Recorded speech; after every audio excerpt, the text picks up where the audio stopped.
नमस्कार मंडळी, निलिमा चॅनलवर आपलं मनपूर्वक स्वागत आहे. आषाढी एकादशी स्पेशल अशी झणझणीत चमचमीत अशी फराळी मिसळ आज आपण करणार आहोत. मस्त होते, खूप चवदार होते. एकादशीचा उपवास म्हटलं की आपण साबुदाणा वडा, खिचडी, वरी तांदूळ किंवा थालीपीठ करतोच. पण ह्या आषाढी एकादशीला तुम्ही अशी इनोव्हेटिव्ह डिश नक्की करून पहा. हा उपवास कुटुंबातले सर्व सदस्य करतात. त्यांना खुश करण्यासाठी अशी मिसळ तुम्ही नक्की करून पहा. मिसळ करण्यासाठी मी इथे 150 ग्रॅम वजनी शेंगदाणे घेतलेले आहेत. 7 ते 8 तास हे शेंगदाणे मी भिजवून घेतलेले आहेत. मापी 1 बाऊल शेंगदाणे घेतलेले आहेत. आता हे शेंगदाणे 7 ते 8 तास भिजलेले आहेत. यातलं पाणी काढून घेऊया आणि हे शेंगदाणे आपल्याला कुकरमध्ये चांगले 7 ते 8 शिट्या करून शिजवून घ्यायचे आहेत. शेंगदाणे चांगले मऊ शिजले पाहिजेत. योग्य प्रमाणात पाणी घालूया आणि थोडंसं मीठ घालूया. शिजताना मीठ घातलं म्हणजे दाण्यांना चांगली चव येईल. आणि हे दाणे 8 शिट्या करून शिजवून घेऊया. भाज्यांमध्ये मी इथे सुरण चिरून घेतलेलं आहे. असे चौकोनी क्यूब करून घेतलेले आहेत. सुरण थोडासा खवतो म्हणून त्यात कोकम घालून आपण हा सुरण शिजवून घेऊया. इथे 1 रताळ आणि 2 बटाटे घेतलेले आहेत. फोडी करताना आपण योग्य प्रमाणात त्या करून घेऊया. मी इथे 1 बटाटा आणि अर्धच रताळं घेतलेले आहेत आणि ह्याच्या पण आपण अशा चौकोनी फोडी करून घेतलेल्या आहेत. आता ह्या फोडी आपल्याला थोड्याशा ब्लांच करून घ्यायच्या आहेत. म्हणून मी इथे गॅसवर एक पातेल्यात पाणी तापत ठेवलेलं आहे. यामध्ये प्रथम आपण घालूया बटाटा. अगदी आपल्याला ह्या फोडी 30% शिजवून घ्यायच्या आहेत. जास्त मऊ होऊन द्यायच्या नाही. झाकण ठेवूया. 5 मिनटं झालेली आहेत. आता हे झाकण काढून आपण हा बटाटा चाळणीमध्ये उपसून घेऊया. बटाटा मस्त सळसळून उकळलेला आहे. जास्त शिजवायचा नाही आहे, मऊ होऊन द्यायचा नाही आहे. आता बटाटा उपसून घेऊया आणि याचप्रमाणे आपण रताळ्याच्या फोडी पण 5 मिनटं ब्लांच करून घेऊया. शेंगदाणे मी कुकरमधनं काढून घेतले. अगदी मस्त मऊसर असे शिजलेले आहेत. यातले आपण 1 डाव शेंगदाणे आपण ग्रेव्ही करणार आहोत त्यामध्ये घालण्यासाठी घेतलेले आहेत. बाकीचे दाणे आपण तसेच मिसळीसाठी ठेवूया. आता उकडलेले शेंगदाणे, दाण्याचं कूट, ओलं खोबरं, सुकं खोबरं किसून आणि चांगलं खमंग भाजून, 2 हिरव्या मिरच्या, 2 सुक्या मिरच्या आणि जिरं असं ग्रेव्हीसाठी घेतलेलं आहे. हे सर्व साहित्य आता आपण एका मिक्सरच्या भांड्यामध्ये घेऊया. दाण्याचं कूट घेतलं आहे. उकडलेले दाणे घातले. ओलं खोबरं आणि उकडलेले दाणे यामुळे ग्रेव्हीला चांगला मऊपणा येतो आणि सुक्या खोबऱ्यामुळे तवंग येतो. खोबरं चांगलं खमंग भाजून घ्यायचं. हिरव्या मिरच्या, सुक्या मिरच्या आणि थोडं जिरं घालून हे आपण वाटून घेऊया. 2 चमचे पाणी घालून मी ही ग्रेव्ही चांगली वाटून घेतलेली आहे. मस्त स्मूथ अशी ग्रेव्ही झाली पाहिजे. आता हे सर्व साहित्य जे आहे त्याच्यामध्ये बटाट्याच्या फोडी, काजू, मीठ, लाल तिखट, अख्खं जिरं, काळं मीठ, चिंचेचा कोळ, जिऱ्याची पावडर आणि गूळ आणि रताळ्याच्या फोडी आणि सुरणाच्या फोडी. इथे घेतलेलं आहे साजूक तूप आणि मस्तपैकी तिखट असा हा फराळी चिवडा. एक पॅन तापत टाकलेला आहे. त्यामध्ये 1.5 ते 2 चमचे साजूक तूप घालून घेऊया. याच्यामध्ये आपल्याला बटाट्याच्या फोडी, रताळ्याच्या फोडी आणि सुरणाच्या फोडी शॅलो फ्राय करून घ्यायच्या आहेत. मंडळी, थोडीशी खटपट लागते, थोडेसे कष्ट पडतात, पण डिश मात्र अप्रतिम होते. आता हे बटाटे आपल्याला चांगले 3 ते 4 मिनिटं परतून घ्यायचे आहेत. बटाटा रंग बदलला पाहिजे आणि कुरकुरीत झाला पाहिजे. पाहू शकता बटाटा मस्तपैकी तळला गेलेला आहे, क्रंची झालेला आहे. आता हा काढून घेऊया आणि काजू तळूया. काजूचे मी 2 उभे भाग करून घेतलेले आहेत. मंद गॅसवरती हे काजू भाजायचे आहेत आणि थोडेसे गुलबट रंगावर झाल्यावर ते काढून घेऊया. काजू एका चाळणीमध्ये काढून घेते आणि आता यामध्ये घालूया रताळ्याच्या फोडी. रताळ्याच्या फोडी छान लागतात मिसळीमध्ये. मिसळ चांगली झणझणीत असेल तर ही गोडसर फोड मध्ये जेव्हा मिसळीमध्ये येते तेव्हा ती खूप छान लागते. रताळंसुद्धा आपल्याला 3-4 मिनिटं परतून घ्यायचं आहे. लालसर थोडंसं झालं पाहिजे, गुलाबी रंग आला पाहिजे त्याला आणि क्रंची झालं पाहिजे.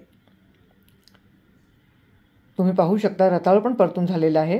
हे आता काढून घेऊया.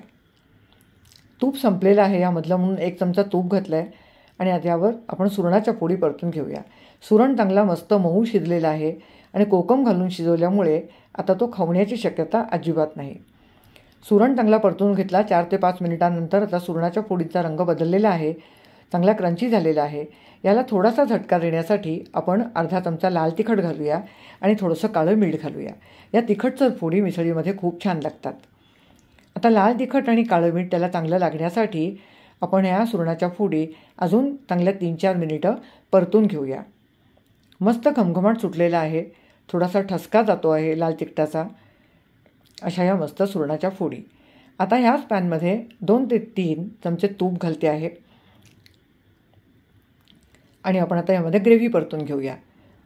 आपलं तूप तापलेलंच आहे, त्यामुळे जिरं तडतडलं. आता यावर घालूया वाटून घेतलेलं हे वाटण.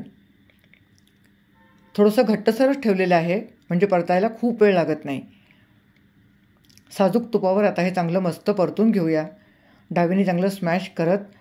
आत्ता मी थोडासा गॅस बारीक ठेवलेला आहे, कारण साजूक तूप जरा पटकन जळतं, म्हणून गॅस कमी केलेला आहे.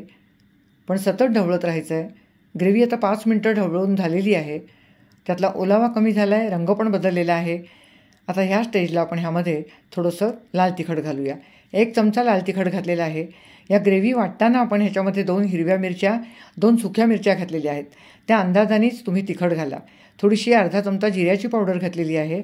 आणि आता पुन्हा ही ग्रेव्ही आपल्याला 4-5 मिनटं परतून घ्यायची आहे, म्हणजे लाल तिखट आणि जिऱ्याची पावडर त्यामध्ये चांगलं परतलं जाईल. ग्रेव्ही आपण जेवढी परतून घेऊ तेवढा आपल्या तरीला चांगला असा तवंग येईल, मस्त स्वाद येतो आहे. आता 5 मिनटानंतर ग्रेव्हीला मस्त रंग आलेला आहे आणि अगदी योग्य प्रमाणात अशी ग्रेव्ही परतून झालेली आहे. आता यामध्ये मी थोडंसं कोमट पाणी घालते आहे. कोमट पाणी घातल्यामुळे ग्रेव्ही पटकन उकळायला पण लागते आणि चांगला तवंग येतो. मिक्सरचं भांडं धुवून घेतलेलं पाणी घालूया आणि आता हे सर्व सारखं करून पुन्हा एकदा पाण्याचा अंदाज घेऊन आपल्याला वाटलं तर थोडंसं पाणी आपण ॲड करूया. ग्रेव्ही आपल्याला 4 ते 5 मिनिटं चांगली उकळून घ्यायची आहे, त्यामुळे मला असं वाटतं आहे की थोडंसं पाणी अजून हवं आहे, म्हणून मी अर्धं भांडं पाणी अजून वाढवलेलं आहे. आता ग्रेव्ही उकळण्यापूर्वी यामध्ये बाकीचे पदार्थ घालूया. 1 ते सव्वा चमचा आपलं साधं मीठ घातलेलं आहे. अर्धा चमचा काळं मीठ घातलेलं आहे. सर्वाचं प्रमाण मी तुम्हाला डिस्क्रिप्शन बॉक्समध्ये देईनच. 3 चमचे चिंचेचा कोळ घालते आहे आणि 1 ते सव्वा चमचा गूळ घालणार आहे. गूळ हा ऑप्शनल आहे, पण चिंच, गूळ, लाल तिखट, जिरं ह्याचा स्वाद खूप छान लागतो. आता ग्रेव्हीची थोडीशी चव पाहिली, थोडासा जिऱ्याचा स्वाद हवा आहे, म्हणून जिऱ्याची पावडर आणि लाल तिखट पुन्हा मी थोडं वाढवलेलं आहे. अर्धा चमचा दोन्ही घातलेलं आहे. आता ग्रेव्ही सारखी केलेली आहे. 5 मिनटं बारीक गॅसवर उकळून घेऊया. 5 मिनटानंतर आता ग्रेव्ही पहा मस्त उकळलेली आहे. त्याच्यावर चांगला तवंग आलेला आहे आणि रंग पण छान आलेला आहे आणि पाहिजे त्या प्रमाणात दाटसर झालेली आहे. आता ही ग्रेव्ही आपण बाऊलमध्ये काढून घेऊया. मस्त तूप जिऱ्याचा स्वाद येतो आहे. अशी गरमागरम ग्रेव्ही आणि आपण मिसळीसाठी तयार करून घेतलेलं हे सगळं साहित्य पाहिलं की आता असं झालं आहे की कधी एकदा मिसळीची डिश आपण तयार करतो आहे. इथे एक मी प्लेट घेतलेली आहे. त्यामध्ये प्रथम आपण हे मीठ घालून उकडून घेतलेले शेंगदाणे घेऊया आणि यावर मस्त गरमागरम ग्रेव्ही घालूया. ही आता मी थोडीशी जम्बो डिशच घेतलेली आहे, पण आपण घेतलेल्या साहित्यामध्ये आपल्या रेग्युलर 4 डिश तयार होतील. 3 ते 4 पळ्या ग्रेव्ही घातलेली आहे. आता यामध्ये आपण शॅलो फ्राय करून घेतलेल्या ह्या सगळ्या फोडी घालायच्या आहेत. प्रथम घालूया रताळ्याच्या फोडी, त्यानंतर बटाट्याच्या फोडी. मी हातानेच फोडी घालते आहे, कारण त्या भरपूर घालायच्या आहेत, म्हणून मी चमचा डाव घेतलेला नाही. आणि आता घालूया मस्तपैकी तिखट पेरलेल्या सुरणाच्या फोडी. यावरून थोडेसे तळलेले काजू, मस्त असे मिसळ खाताना हे क्रंची काजू छान लागतात. आणि त्यावरून चमचमीत झणझणीत असा हा फराळी चिवडा. दिसते की नाही डिश एकदम टेमटेम. अशी मिसळ तुम्ही नक्की करून पहा. इथे थोडंसं दही पण ठेवलेलं आहे, त्याच्यामध्ये फक्त मीठ साखर घातलेली आहे. पण मी मात्र आज ह्या मिसळीवरती लिंबू पिळून घेणार आहे. लिंबाचा स्वाद पण खूप छान लागतो. आणि आता यावर घालूया थोडंसं काळं मीठ आणि जिऱ्याची पावडर, म्हणजे हलकासा असा त्याचा स्वाद येईल आणि मिसळ आणखीन लज्जतदार होईल. अशी ही मिसळ मस्त तयार आहे. आता ह्याचा आस्वाद घेऊया.